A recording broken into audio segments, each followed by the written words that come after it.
नमस्कार दोस्तों, मैं हूं रोशन और आप देख रहे हैं जीके अफेयर्स यूट्यूब चैनल। दोस्तों, इस चैनल पे प्रीवियस ईयर पेपर का डिस्कशन किया जाता है, तो आप लोग जरूर इस चैनल को सब्सक्राइब करके बेल आइकन को प्रेस रखिए। दोस्तों, हम डीएफसीसीआई में रेलवे के सेक्शन को पूरा कंप्लीट कर चुके हैं, जनरल अवेयरनेस के पूरा सेक्शन हम कंप्लीट कर चुके हैं।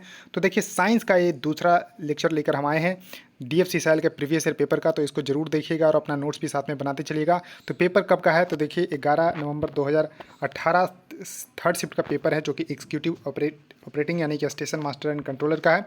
इसमें जनरल साइंस के जितने भी प्रश्न पूछे गए थे सभी को एक एक करके डिस्कस करेंगे, तो जरूर देखिएगा। और पीडीएफ चाहिए तो आप हमारे टेलीग्राम चैनल से जुड़ सकते हैं, जिसका लिंक आपको नीचे डिस्क्रिप्शन में दिया हुआ है। और आपके पास भी देखिए कोई भी क्वेश्चन पेपर होता है तो gkfest25@gmail.com पे जरूर भेज सकते हैं। तो देखिए, पेपर हम कौन कौन सा डिस्कस करेंगे एक झलक देख लीजिए। तो देखिए, 2016 का पेपर हम डिस्कस कर चुके हैं साइंस का, उसका देखिए हम 2018 का पेपर आज लेकर आए हैं। इसके बाद 5 पेपर बचेगा, तो जिसमें कि साइंस के क्वेश्चन पूछे गए थे सभी को एक एक करके डिस्कस कर लेंगे। तो देखिए, पहला क्वेश्चन है कि beekeeping is also known है। तो देखिए, बी मतलब होता है मधुमक्खी, तो मधुमक्खी कीपिंग यानी मधुमक्खी पालन जो है इसको क्या बोलते हैं, तो दोस्तों इसको बोलते हैं एपी कल्चर।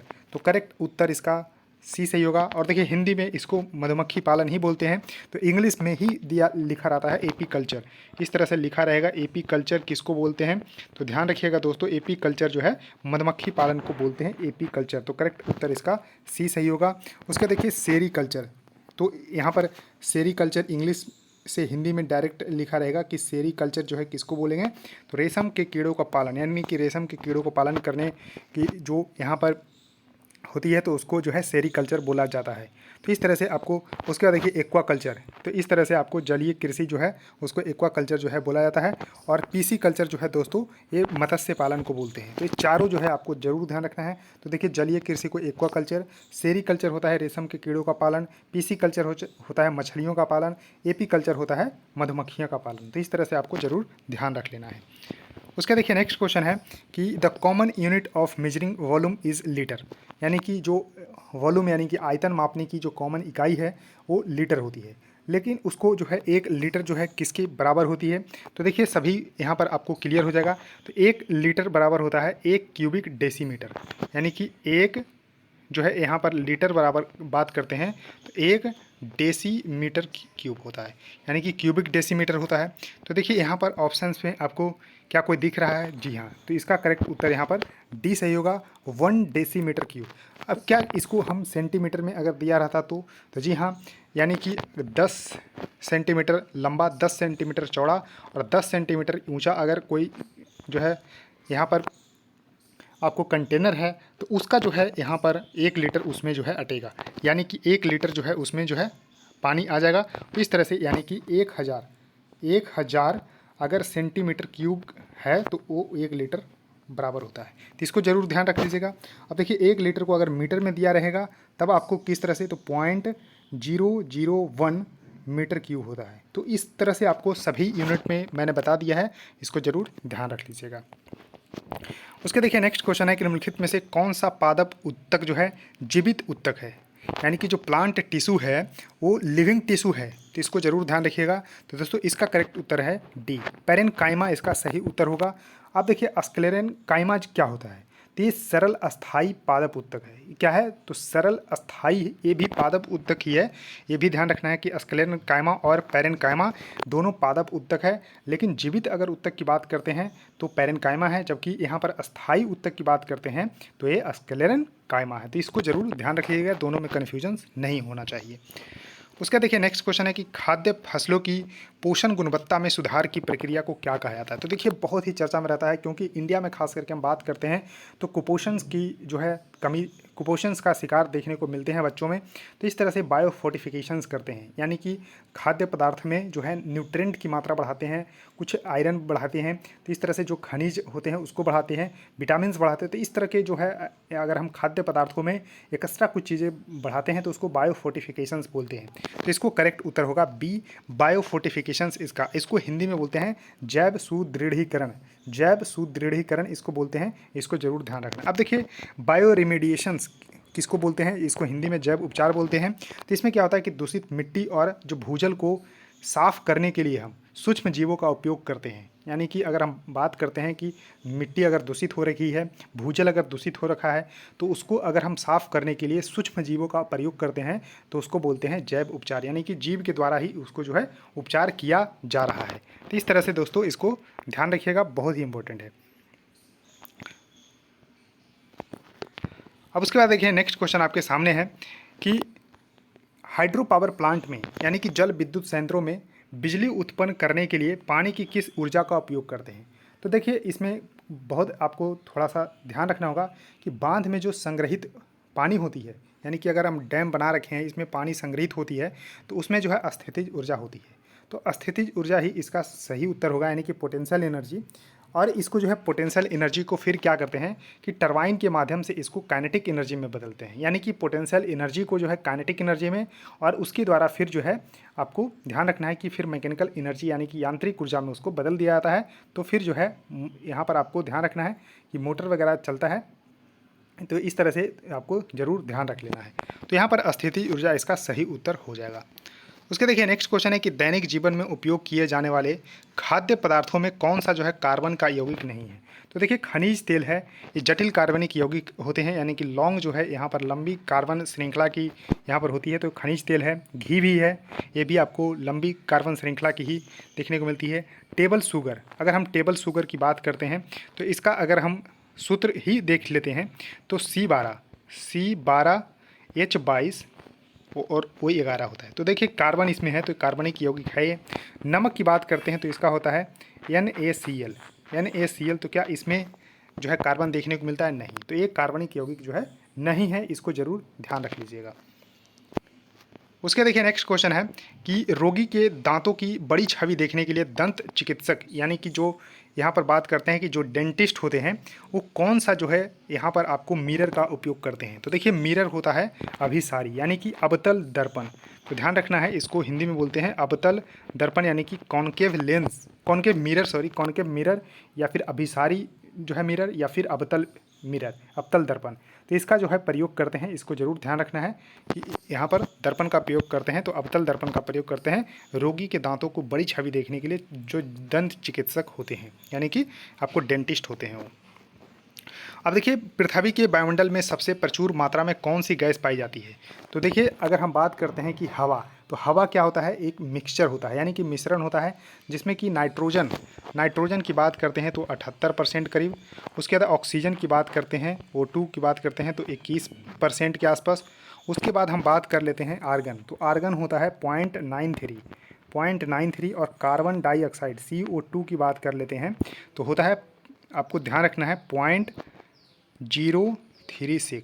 तो देखिए इसको ज़रूर ध्यान रखिएगा, अपने नोटबुक में नोट डाउन कर लीजिए कि नाइट्रोजन होता है 78%, ऑक्सीजन 21%, आर्गन 0.93% और कार्बन डाइऑक्साइड 0.036%। तो इसको ध्यान रखिएगा। और हवा जो है एक मिश्रण है, ये भी क्वेश्चन कई बार एग्जाम में आ चुके हैं। उसका देखिए क्वेश्चन है कि एक कार का औसत वेग जो है क्या होगा जो कि 2 घंटे में 80 किलोमीटर चली है। तो देखिए हम औसत वेग का अगर फार्मूला सिर्फ ध्यान रखते हैं कि औसत वेग बराबर क्या होता है कि कुल चली दूरी बटा कुल लगा समय, कुल चली दूरी बटा कुल लगा समय। तो कुल दूरी इन्होंने कितनी चली है तो 80, और कुल समय इन्होंने दिया है 2 घंटे। तो यानी कि कुल मिलाकर इसको देखिए सभी किलोमीटर प्रति घंटा में ही है तो बदलने की कोई ज़रूरत नहीं है। तो 40 इसका सही उत्तर होगा। तो करेक्ट उत्तर इसका डी होगा। बहुत ही सिंपल क्वेश्चन था ये। तो 40 किलोमीटर प्रति घंटा इसका औसत वेग हो जाएगा। उसके देखिए क्वेश्चन है कि निम्नलिखित में से कौन सा तत्व जो है बेकिंग पाउडर में मौजूद नहीं है। तो देखिए नहीं है, इसको जरूर ध्यान रखिएगा, यानी कि which of the following element is not present in the baking powder. तो देखिए बेकिंग पाउडर का आपको फार्मूला पता होना चाहिए। तो NaHCO3 है। NaHCO3 यानी कि सोडियम हाइड्रोजन कार्बोनेट होता है। इसका जो है अगर बात करते हैं फार्मूला का नाम सोडियम हाइड्रोजन कार्बोनेट। तो देखिए इसका उपयोग किस में करते हैं तो एंटासिड में करते हैं, या फिर ब्रेड को नरम करने में इसका उपयोग करते हैं। तो देखिए इसमें सोडियम है, हाइड्रोजन है, कार्बन है, ऑक्सीजन है। तो देखिए सोडियम है, हाइड्रोजन है, ऑक्सीजन है, और यहाँ पर नाइट्रोजन जो है देखने को नहीं मिलता है। तो करेक्ट उत्तर इसका बी सही होगा, इसको जरूर ध्यान रखिएगा। अब इसके क्वेश्चन है कि उम्र के साथ आँख की समायोजन शक्ति में कमी आ जाती है, तो जिसके कारण देखिए यहाँ पर ध्यान रखिएगा कि जैसे जैसे उम्र बढ़ती है तो समायोजन क्षमता यानी कि एकोमोडेशंस ऑफ आई जो है, यानी कि पावर जो है जो है डिक्रीज कर जाती है, और इसके कारण क्या होता है कि न दूर की वस्तु देख पाते हैं और ना ही नज़दीक की वस्तु देख पाते हैं। तो उसको बोलते हैं प्रेस बायोपिया, यानी कि जरा दृष्टि दोष बोलते हैं। इसको ध्यान रखिएगा। अब देखिए निकट दृष्टि दोष किसको बोलते हैं, तो दोस्तों इसमें निकट दृष्टि दोष को मायोपिया बोलते हैं। और मायोपिया मतलब मेरा पिया, मेरा पिया दूर गए तो दिखेंगे नहीं, यानी कि अगर हम बात करते हैं कि निकट दृष्टि दोष में दूर की वस्तु नहीं दिखती है, नज़दीक की दिखती है। अगर हम दूर दृष्टि दोष की बात करते हैं तो इसमें दूर की वस्तु दिखती है, निकट की नहीं दिखती है। और यहाँ पर जरा दृष्टि दोष में दोनों नहीं दिखती है, न पास की न दूर की। और यहाँ पर हम बात करते हैं निकट दृष्टि दोष को सुधारने के लिए अवतल लेंस का प्रयोग किया जाता है, दूर दृष्टि दोष के लिए उत्तल लेंस का प्रयोग किया जाता है। और यहाँ पर जरा दृष्टि दोष यानी कि प्रेस बायोपिया में सुधार करने के लिए हम द्विफोक्सी लेंस की उपयोग करते हैं। द्विफोक्सी लेंस यानी कि बाईफोकल लेंस का उपयोग करते हैं, क्योंकि इसमें न नज़दीक की दिखती है और ना ही दूर की दिखती है। उसके देखिए नेक्स्ट क्वेश्चन है कि निम्नलिखित में से कौन सा संक्रामक एजेंट जो है मलेरिया का कारण है। तो देखिए ये सिंपल है, मलेरिया जो है प्रोटोजोआ के कारण होता है। ध्यान रखिएगा, प्रोटोजोआ के कारण होता है, तो इसको ध्यान रखिएगा। तो प्रोटोजोआ इसका सही उत्तर होगा। अब देखिए इसमें क्या होता है कि मादा एनोफ्लीज जो है मच्छर होती है, उसके काटने से प्लाज्मोडियम नामक जो है प्रोटोजोआ जो है शरीर में प्रवेश करती है। तो इस वजह से जो है, तो यानी कि इसका वाहक कौन है, तो मादा एनोफ्लीज मच्छर है। तो इसको ध्यान रखिएगा, मच्छर इसका जो है वाहक है, और ये प्रोटोजोआ के कारण होता है, जो कि प्लाज्मोडियम नामक प्रोटोजोआ जो है शरीर के अंदर चली जाती है। तो इसको जरूर ध्यान रखिएगा। उसके देखिए नेक्स्ट क्वेश्चन है कि निम्नलिखित में से कौन सा हमारे जीव मंडल का एक जैविक घटक है। तो देखिए जीव मंडल में दो तरह के घटक होते हैं, जैविक घटक और अजैविक घटक। यानी कि जैविक घटक जो जीवित होते हैं और अजैविक घटक जो यानी कि जो निर्जीव होते हैं। तो इसको जरूर ध्यान रखना है। तो देखिए सूरज की रोशनी क्या है, तो ये अजैविक घटक है, वायु अजैविक घटक है, मिट्टी अजैविक घटक है। जबकि सूक्ष्म जीव की बात करते हैं यानी कि माइक्रोब्स की बात करते हैं, तो ये जैविक घटक का एग्जाम्पल है। तो करेक्ट उत्तर इसका सी सही होगा। इसको जरूर ध्यान रख लेना है, बहुत ही इंपॉर्टेंट है। उसके देखिए नेक्स्ट क्वेश्चन आपके सामने है कि मनुष्यों में एलिवियोली जो है किसके प्रणाली का एक हिस्सा है। तो इसको जरूर ध्यान रखिएगा, बहुत ही इंपॉर्टेंट है। तो ये श्वसन तंत्र का एग्जाम्पल है। मनुष्यों में एलिवियोली जो होती है वो श्वसन के प्रणाली का एक हिस्सा है, यानी कि रेस्पिरेशन सिस्टम का एक हिस्सा है। इसको ध्यान रखिएगा। उसका देखिए नेक्स्ट क्वेश्चन आपके सामने है कि निम्नलिखित में से किस तत्व के नाभिक में देखिए न्यूट्रॉन जो है नहीं होता है। अब देखिए नाभिक में क्या होता है, तो प्रोटॉन प्लस न्यूट्रॉन होता है जनरली, लेकिन इसमें जो है न्यूट्रॉन अनुपस्थित है। तो देखिए हाइड्रोजन के जो समस्थानिक हैं प्रोटियम, उसमें जो है न्यूट्रॉन नहीं होते हैं। अब देखिए हाइड्रोजन के समस्थानिक के बारे में ही क्वेश्चन कई बार एग्जाम में आ चुके हैं कि हाइड्रोजन के 3 समस्थानिक हैं, प्रोटियम, ड्यूटेरियम और ट्राइटियम। तो इस तरह से इसका फार्मूला भी देख लीजिएगा कि H अगर 1 रहे तो प्रोटियम है, H1 और 2 रहे तो यहाँ पर ड्यूटेरियम है, और यहाँ पर ट्राइटियम H13। अब देखिए ड्यूटेरियम के ऑक्साइड को ही यहाँ पर भारी जल बोलते हैं, जैसे कि D2O अगर है तो ड्यूटेरियम के ऑक्साइड है, और इसको भारी जल जो है यहाँ पर बोला जाता है। तो इसको जरूर ध्यान रखिएगा। अब देखिए प्रोटियम में बात करते हैं तो यहाँ पर देखिए जो H1 है, तो ये 1 आपको एटॉमिक नंबर हो गया और एटॉमिक मास हो गया। तो देखिए मास नंबर को अगर हम बात करते हैं तो क्या होता है, प्रोटॉन प्लस न्यूट्रॉन। अब देखिए प्रोटॉन तो यहाँ पर होते हैं, तो यानी कि अगर हम बात करते हैं मास नंबर बराबर होता है प्रोटॉन प्लस न्यूट्रॉन। अब देखिए मास नंबर ही एक है, प्रोटॉन एक है, तो न्यूट्रॉन यहाँ पर जो है 0 हो जाएगा। तो इस तरह से आपको ध्यान रखना है कि न्यूट्रॉन अनुपस्थित होता है। तो करेक्ट उत्तर इसका ये सही होगा। अब देखिए ज़्यादा और समझने के लिए इस पे आइए। तो देखिए यहाँ पर आपको तीनों जो है क्लासिफिकेशन किस तरह से किया गया है उसको देख लीजिएगा कि किसमें कितना जो है इलेक्ट्रॉन, प्रोटॉन और न्यूट्रॉन होते हैं, तीनों जो है आइसोटोप्स में। तो देखिए यहाँ पर नाइट्रोजन अनुपस्थित है प्रोटियम में, तो इसको जरूर ध्यान रखिएगा।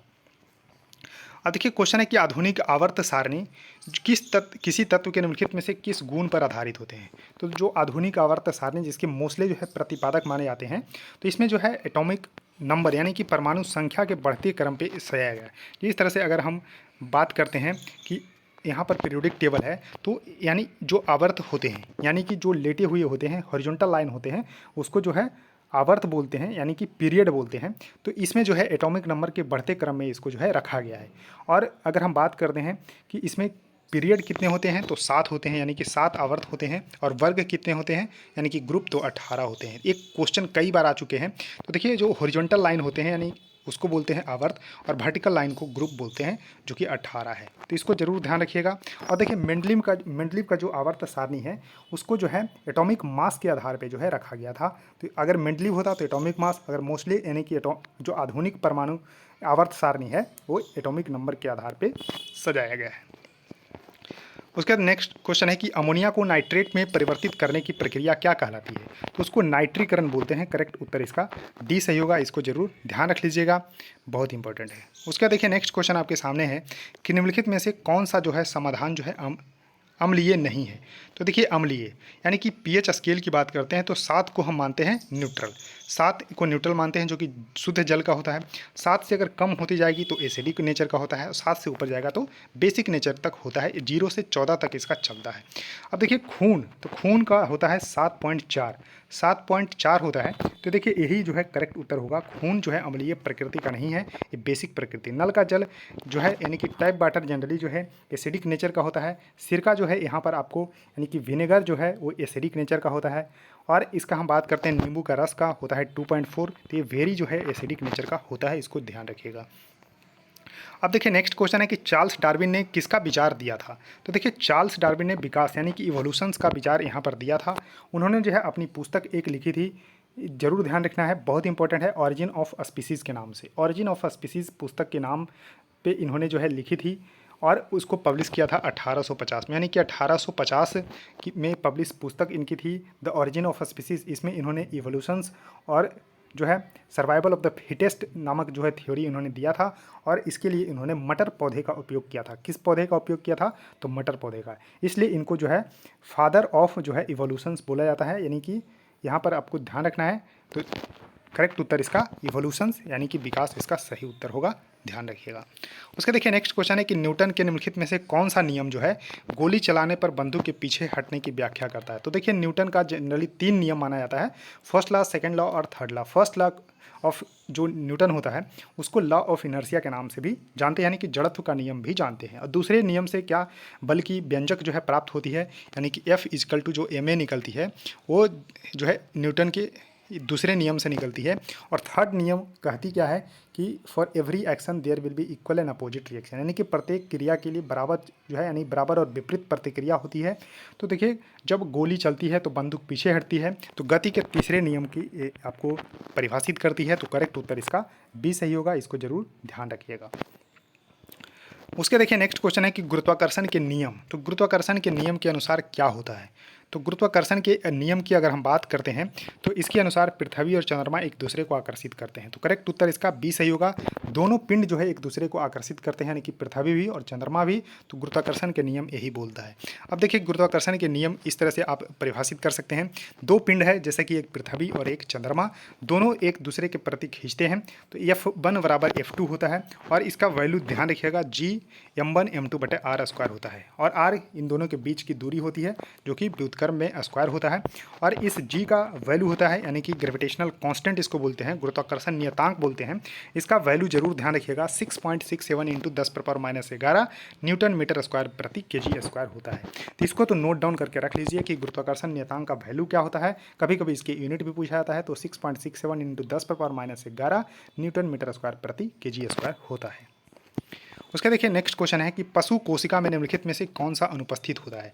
तो देखिए अगर हम बात करते हैं कि एनिमल सेल में जो है कौन सा जो है अब्सेंट होता है यानी कि अनुपस्थित होता है। तो देखिए यहाँ पर हम बात कर रहे हैं कि कोशिका झिल्ली की यानी कि सेल मेम्ब्रेन। तो देखिए ये इसमें जो है दोनों में होता है, नाभिक जो है यानी कि एनिमल सेल और प्लांट सेल दोनों में होता है। माइटोकॉन्ड्रिया तो ये भी होता है, जबकि यहाँ पर सेल वॉल सिर्फ और सिर्फ प्लांट सेल में पाया जाता है। तो ये ध्यान रखिएगा, बहुत इंपॉर्टेंट है। यानी कि एनिमल सेल में एब्सेंट होता है कौन? तो सेल वॉल यानी कि कोशिका भित्ति। इसको जरूर ध्यान रखना है कि प्लांट सेल में ये क्वेश्चन कई बार आ चुके हैं कि प्लांट सेल में जो है और एनिमल सेल में डिफरेंस क्या है। तो एनिमल सेल में जो है सेल वॉल नहीं होता है, ये सिर्फ और सिर्फ प्लांट सेल में उपस्थित होता है। उसका देखिए नेक्स्ट क्वेश्चन आपके सामने है कि ह्यूमन इम्यूनोडिफिशियेंसी वायरस, इसको HIV बोलते हैं। तो ये जो है इवेड्स एंड डैमेज द, तो देखिए ये जो इम्यून सिस्टम होता है यानी कि प्रतिरक्षा तंत्र होता है उसी पे जो है आक्रमण करता है और उसी को नष्ट करने की कोशिश करता है। और इससे जो है यानी कि HIV से क्या होता है? तो एड्स रोग हो जाता है। ध्यान रखिएगा, एड्स रोग हो जाता है HIV से। तो इसको ध्यान रखना है, एड्स यानी कि एक्वायर्ड इम्यूनोडिफिशियेंसी सिंड्रोम। तो HIV जो देखिए वायरस है यानी कि ह्यूमन इम्यूनोडिफिशियेंसी वायरस, और एड्स जो है बीमारी है जो कि एक्वायर्ड इम्यूनोडिफिशियेंसी सिंड्रोम होता है जो कि प्रतिरक्षा तंत्र को प्रभावित करता है। उसके देखिए नेक्स्ट क्वेश्चन है कि निम्नलिखित में से कौन सा विद्युत धारा मापने का एक उपकरण है? तो देखिए जो एम्पियर मीटर यानी कि अमीटर इसका सही उत्तर होगा। और देखिए वोल्ट मीटर से पोटेंशियल डिफरेंस यानी कि विभवांतर मापते हैं। उसके बाद हम बात करते हैं, देखिए वोल्ट मीटर से जो पोटेंशियल डिफरेंस यानी कि विभवांतर मापते हैं। उसके बाद बिजली का मीटर से जो है यहाँ पर कितने यूनिट का खपत कर रहे हैं उसको माप लेते हैं। पोटेंशियोमीटर से भी यहाँ पर जो है आपको विभवांतर मापते हैं। और यहाँ पर एक गैल्वेनोमीटर से पूछा जाता है। तो देखिए एमीटर से जो होती है उससे हम विद्युत धारा मापते हैं, और गैल्वेनोमीटर से भी हम जो है यहाँ पर विद्युत धारा ही मापते हैं, लेकिन स्मॉल क्वांटिटी वाले, यानी कि स्मॉल इलेक्ट्रिक करंट जहाँ मेजर करने के लिए होते हैं तो वहाँ पर हम गैल्वेनोमीटर का यूज़ करते हैं। तो इसका करेक्ट उत्तर होगा ए, जो एमीटर इसका सही उत्तर होगा। तो देखिए दोस्तों 24 प्रश्न ही पूछे गए थे, सभी को मैंने अच्छे से आई होप डिस्कस किया होगा। तो अगर पसंद आया तो ज़रूर लाइक कर दीजिएगा, और देखिए वीडियो को शेयर करिए अपने दोस्तों के साथ, और चैनल को ज़रूर सब्सक्राइब करके बेल आइकन को प्रेस रखिए। सो थैंक यू दोस्तों, इस वीडियो में इतना ही, धन्यवाद।